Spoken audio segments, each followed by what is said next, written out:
Hello guys, welcome back. In this video tutorial, we will learn how to add temperature symbol in Microsoft Excel.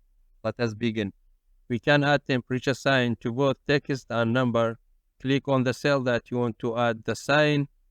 Insert tab, symbol. We will keep font as it is, Franklin Gothic Medium. Here we have various symbols. Click on this. Insert, close it. Double click on the cell to get the text and then write capital C. Here it is. We can use the same way after the number. Insert, symbol, again insert and then close it. Write capital C.